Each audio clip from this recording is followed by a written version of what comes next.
Well, hello again to everybody, and we have some firmware updates to talk about on the Canon R3. They've tweaked a few little things, fixed a few bugs, and they've added a couple of very interesting features that I want to tell you about. All right, first up, if you want to make sure what firmware version you have, you're going to need to dive into the menu system. You're going to go to the Setup menu, page 6, and you can see what firmware you have. Let's go ahead and quickly do that, make sure everybody's knowing what they're looking at. We're going to dive into the menu system. You can move across the tabs across the top dial, but you can go a little more quickly with the Q button and go all the way over to the tabs there. And we're going to go over to page 6. And you can see right here, I have version 1.4.1. If you press the set button, you can dive in here and you can also see where your lens firmware is as well. But the topic for this particular class right now is 1.4.1. We've had some interesting things that we want to talk about. Now, if you do not have this, you have something lower numbered in your firmware, you can go to Canon's website, look up the Canon EOS R3 firmware. Make sure you're going to Canon's official website, and you're going to download a package. And it's going to look a little differently for Mac versus PC people. What you want to do is you want to open up the files and the packages until you get to this file that ends in .fir. That's the firmware for the camera. It's going to be a little different, as I say, on the PCs compared to the Macs. But once you get this firmware file, you're going to take that and you're going to copy it onto a memory card. This is where it's handy to have a memory card reader or a computer where you can plug your memory cards directly into it. Put the card into the camera and go to this spot in the firmware. It'll recognize that there's firmware on there. There'll be a couple of prompts where you can load it on. It usually takes about 5 minutes in some cases to load up the new firmware. Now, in order for this process to go as smoothly as possible, the memory card that you are using to put your firmware on and load it into the camera should have nothing else on it. So move off any photos that you've taken with it, get all those things backed up, reformat the memory card, then move that firmware file onto the memory card, put the card in the camera, do the firmware thing, and then reformat the memory card, and then you can start shooting with it again and storing photos on it. You just don't want to have any sort of communication problems. Now they have added a couple of new features, which means that the menu has changed, which means I had to change the PDF for this. So I have a new PDF updated for version 1.4.1. It's not much different. There's a couple of extra lines. Well, actually, there's a few in one section. It's not significantly different. It's mostly different on the menu section. The final 2 pages, which has my recommendations for various shooting scenarios, that really hasn't changed at all. And so if you do want to pick up the new one, you'll notice down at the bottom it says updated for firmware 1.4.1. That way you know you have the new version of it. All right, now when it comes to new firmware, there are generally 4 categories of things that are going on. The first is a fix. There's usually some sort of bug that needs to be fixed, and they'll come out with a firmware update that corrects that problem. Now, usually these things are not too important for the average shooter. They're small, very, very small, unusual problems. And this is something that you can read about if you want to by going to Canon's website, and you can see the full details of whatever it is that they're particularly fixing. Next up are compatibility issues, and this might be with flash units, lenses, or remotes, or anything else that connects up with the camera. And for one reason or another, they need to update the camera's software so that it communicates with these other items. And that's not too exciting, but it's necessary. And you can read more about that at the Canon website. I'm more interested in any sort of significant performance differences. A lot of times the cameras are having improvements in the autofocus, sometimes in other areas, but sometimes in the autofocus, and that can be very handy. If they're very minor, I'm not going to go into them too much. If it changes the operations of the camera, then I really want to look at it. What I'm most interested in is the new features, anything that's new that we haven't talked about before. How does it work? Who's it for? What are you going to do with it? And that's what we're really going to be looking at, especially in this particular video. So let's go ahead and dive into some of these updates. So version 1.2.2, all right, here's some of those minor bugs. There was an error 70 code, and I don't know off the top of my head what an error 70 is, You can look that up online, but these are small little things that they're fixing in the background that generally don't affect most photographers in most situations. Next up is version 1.3.0, and now in the Cloud RAW, where you can upload images into the cloud, you now have picture styles, so you can change the picture styles when they are in the cloud. And that's a nice little feature. We're not going to really get into that here. They did some more bug fixes, relatively minor, you might say. Next up comes 1.4.1. You might be asking, what happened to 1.4.0? Don't know exactly. I'm guessing they had something that was ready to go, and then they found a small little bug they needed to fix in that. And rather than issuing it, they had already gone far enough with that number, they had to come out with a new number to make sure everything was correct. At least that's my guess. All right, now, panning assist. Brand new feature. Never seen it on any camera ever before. So this is something very interesting to talk about. It's something I'm also personally very interested in because I love the panning technique. I've used it in many, many cases.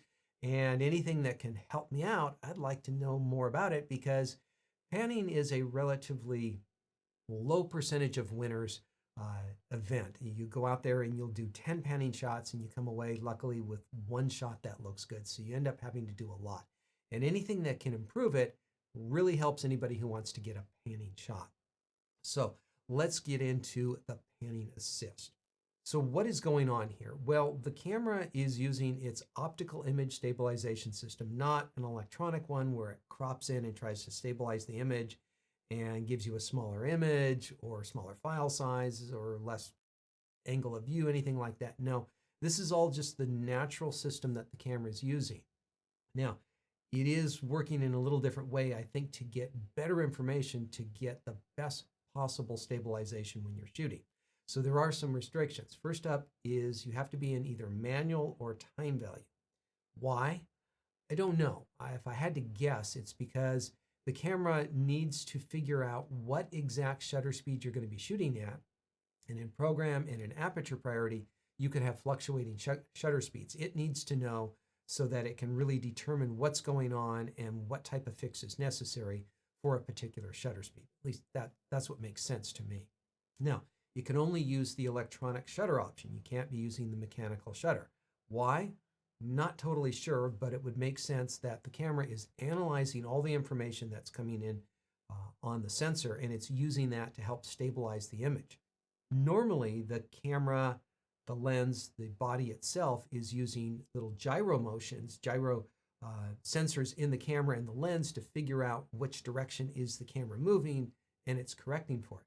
Now, with the additional information on the sensor, it can read out a lot more information and be able to better correct for that with this panning assist. At least that's the best that I can determine of what's going on. Canon's not too open about exactly what they are doing in there. Once again, this is the first camera that has it. Now, this is going to work with all the RF lenses that have image stabilization. And so there's a list here, but that's going to be a list that grows as they expand the RF line. It does work with some select EF lenses. There's only 4 of them. Why these 4? Once again, I don't know, but that's the 4. Will they incorporate it in more lenses in the future? I don't know. Most certainly it'll work with newer RF lenses that have image stabilization, but if you want to see that full list, you go to Canon's website and you can see the full detailed list for that. Next up is the limitation of 7.5 frames per second. Now, this might seem like a big deal because the camera can shoot at 30 frames a second, but when you're shooting at slow shutter speeds, you cannot shoot 30 frames a second if you're shooting at a 15th of a second because there's not enough tenths of a second in a full second. And I'm going to get into more of this and talk a little bit about exactly how many frames per second you can get with some different shutter speeds. It's slightly limited, but from somebody who does a lot of panning, this is not really an issue to worry about at all. Now, Canon has put a lot of limitations and warnings about how and when this is going to work. I'm not going to go through each one of these, but panning is it is an art unto itself. It is an imperfect art where you are going to get something different every time you try to do this. There is no way to test this out in any sort of environment where you're going to turn this feature on and off and see how good a job it does, because you just can't do exactly what you did a fraction of a second ago. But I wanted to see how good this would do, so I took it out to one of my favorite panning situations, which is a velodrome. And I stood over on one end of the velodrome so I could watch the cyclist for about 100 meters stay exactly the same distance from me and be kind of perpendicular to them the whole way around the curve.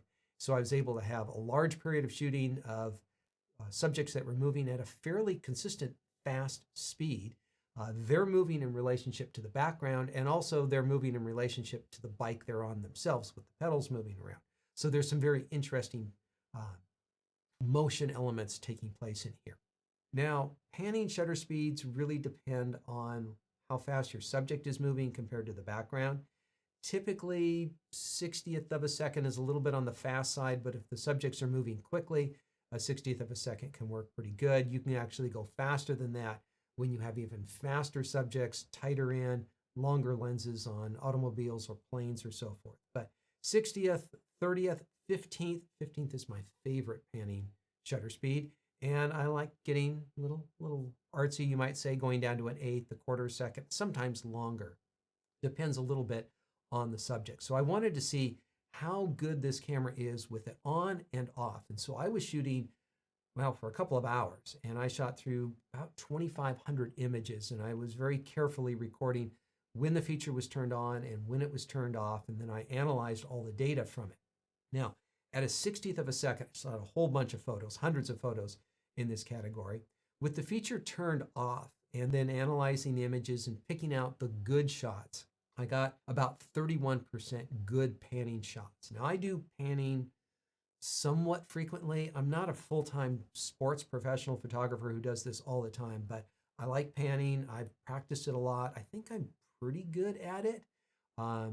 But with the panning assist turned on, my percentages went up by more than 2 times, went from 31% up to 60% as turning into good shots, which is unbelievable. This is fantastic to be able to come out with that higher percentage. So I did the same test with a whole bunch of shots at a 30th of a second. Now here we're getting a little bit more blur, and we're going to get a lower percentage of acceptable shots because there's just more chaos happening in each of the images. And so I went from 19% with it turned off to 37% with it turned on, which is real close to twice as many shots turning out good with the panning assist turned on. Now, my favorite panning shutter speed for a lot of human-powered action is a 15th of a second, and I went from 13% good shots to 22% good shots. So not quite the 2 times rate that we had before. Now, we're going to cross down to an eighth of a second, and something weird happened. I actually did worse with the feature turned on than with it turned off. Now, what does this really mean? Probably nothing. I'm human. I had a relatively small sample size. I wasn't shooting a lot of photos at an eighth of a second. And there's one more thing I'm going to tell you about in 2 slides, so hang on for that. But I just didn't do as well here. And so I think it's just mostly the small sample size, but it may be something else as well. I went down to a quarter of a second. This is where you're really going for Hail Marys in here. I went from 8% acceptable up to 22% acceptable, which is quite a bit better. It's almost 3 times better. Now let's go ahead and look at this data on another page just to be able to see it in a different way. So you can see at a quarter second, I did a lot better with this feature turned on. Eighth of a second, did a little bit worse. Don't have a lot of great reasons for that. 15th of a second, I did notably better. Now that other thing that I talked about as far as getting worse at an eighth of a second, and that is the refresh rate in the viewfinder. Now, this isn't a particular control that you have. I didn't have a way of testing this, and I don't know if it's so much the refresh rate as to the interval between an eighth of a second and a 15th of a second shooting. Because when you're shooting at slower shutter speeds, the camera is kind of locked on recording that particular feature, and it's not giving you as good a feedback. And I found that there's a fairly notable drop-off when you go below a 15th of a second. And so it's going to be relatively difficult getting in-focus panning shots below a 15th of a second. Oh, it's possible you can get some, and you can see how well I did there, but it gets to be relatively difficult, you might say. 30th of a second, that's a really, really good panning speed for a lot of people in a lot of situations. The camera did very good there, and it was unbelievable how good it did it at 60th of a second. Now, if I take my whole evening of panning together, how does it compare? The average number of good shots went from 21% up to 36%. Not quite double, but getting pretty close to it. And these are what I consider good shots. They're good enough to be used in a lot of types of situations where you might want to use a panning shot. But then I decided to go through and look at the images again and said, no, no, no. I want really, really good stuff. And so these are the great shots. I was only getting about 3% with the feature turned off, and with the feature turned on, I was going to 7%. So I was more than doubling the number of high quality shots I was getting. Now, what I would say about the panning is that if you are bad at panning, this is not going to help you out probably at all.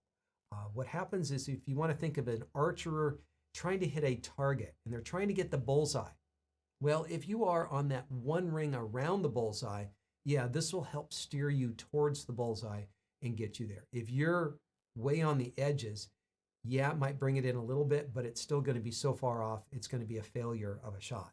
And so you do need to have good technique, and this just helps you out when you have that good technique. Now let's talk about the frames per second. The camera can shoot up to 30 frames per second, but that's with a caveat. The camera has to be at 125th of a second or faster. Now it has its standard high-speed continuous shooting and low speed, which will give you 15 and 3 frames per second. Now I tried using the camera at different shutter speeds and testing the motor drive.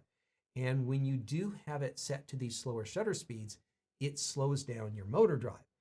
Proportionally, according to how slow your shutter speeds are, you can see it slows down from anywhere from 20 frames per second down to 3 frames per second, depending on what shutter speed you are using.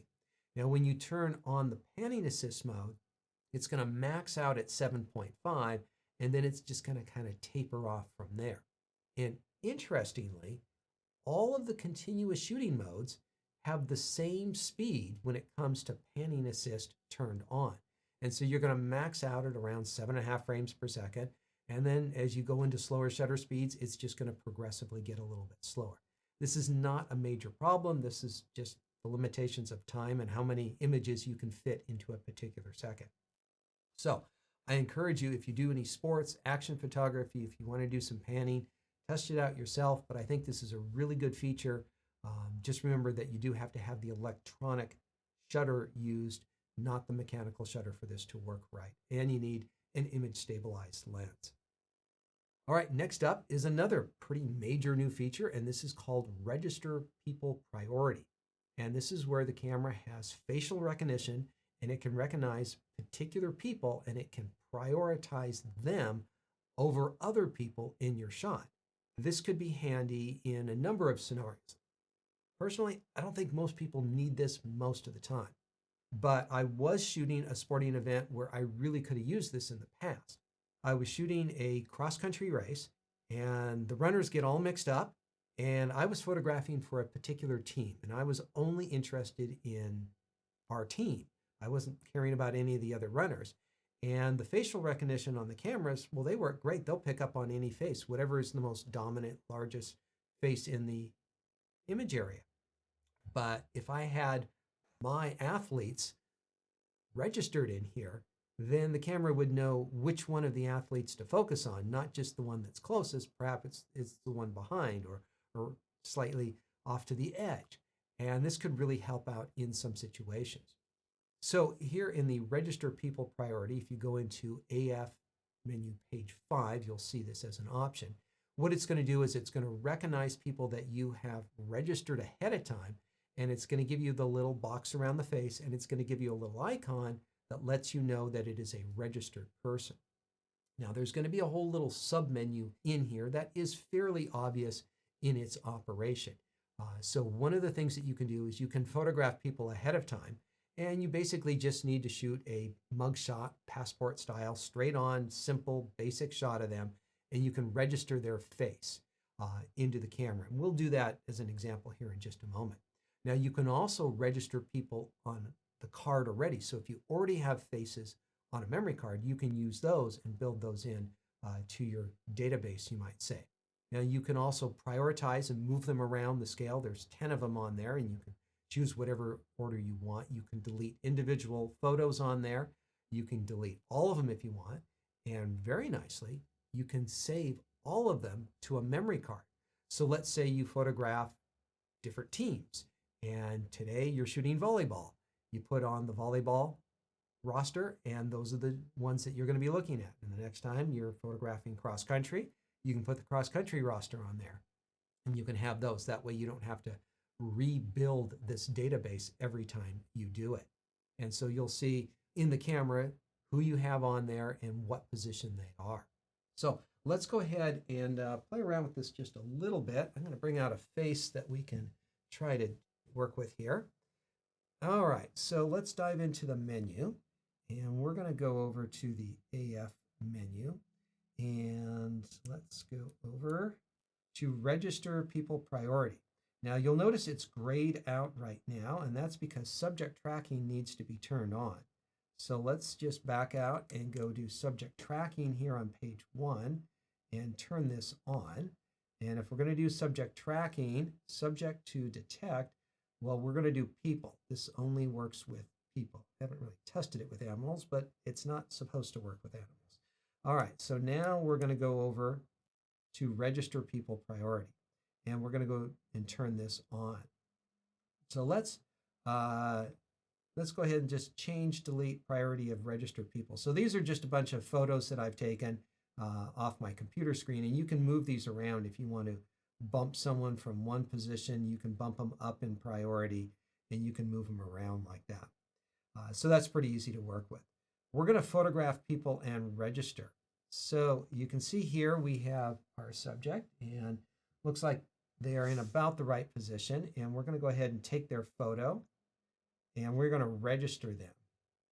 Okay, and you can see it kind of crops a little bit funny, and that's just normal. That's just doing its thing. Registering complete, continue. We don't want to continue, so we're fine here. Let's go ahead and take a look, make sure that things are the right priority in here. And so you can see that our last shot is right there. Now we do have another person over here. So our camera is in facial priorities. So it is picking up on the face. And when it picks up on our face, it gives it a registered mark because it recognizes it. And let's get it back even further and see if it picks up on this other face. And it's a little out of focus there. And so it should be going to our face and picking up that it is a registered face and showing it to us. And let's try switching to a slightly smaller area. And you can see how it goes back and forth, but it shows the registration. Now let's go to all area, get them out of the frame. And it is not going to it because it is just out of focus enough right now, which is kind of strange that it's doing this. I would think that it would have picked up. It picked up on it there. And so this is not perfect, you can say. I'll say that for sure. Picks up on the face, but then it jumps there. All right, so we have one face and it jumps over. It's jumping over very quickly, but when it is a little too out of focus, it does not want to pick it up. There it did eventually. So you can see that it is imperfect, and if it is too far out of focus, it's not going to be able to recognize it. And this is going to be one of those troubling things. It's a brand new feature. They're still figuring it out. How does it get to that registered person when it's out of focus? And how quickly do you want it to jump out of there? And there's probably going to be some expansion of this feature that we see in the future, but might want to give it a try, see if it's something that can help you out. Now, a few little notes on this one. As you saw there, I had to go back in and turn subject tracking on because this feature will not work with it turned off. You're going to probably want to set it to people because that's what this is all about in there as well. Now, you can register images from a card if you have a picture of someone's face on the card. but it only works if it's a JPEG or HEIF image. And so this is just a little bit of a pain. If you've taken a raw image, what do? Well, you go into the raw processing in the playback menu and you turn that raw image into a JPEG or HEIF image, and then you can register that face on to that particular feature. Now, understand that not every picture of a face is going to work it. It needs to be clear, it needs to be easy to recognize, and sometimes there may be cases where it just doesn't recognize it, and that can be a little bit frustrating, but it should do it in most good, clear situations.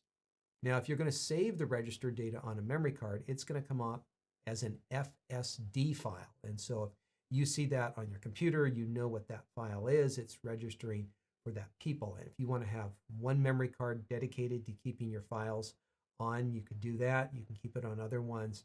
It shouldn't cause a communication problem with storing images on the card for normal photos. So that is register people priority.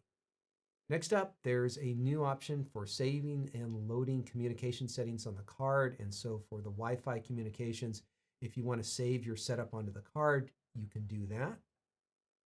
There's also a protect image option when you get into the FTP transfer settings so that it protects the images so that they can't get deleted. Nice little feature, not something a lot of people use, but will be helpful to a few. We also have a small performance boost in the auto white balance. I don't know exactly what they fixed. They're not always so clear on the details of these sorts of things. They updated some compatibility with the speed light, and they did some other bug fixes that affected a couple of different areas. So there you go, folks. That gets you caught up to date with the latest firmware updates on the R3.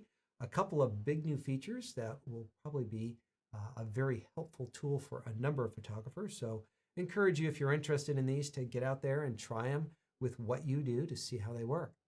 All right, folks, that's it for this update. If there's anything else big that pops up, I'll be back to let you know about it. We'll see you later.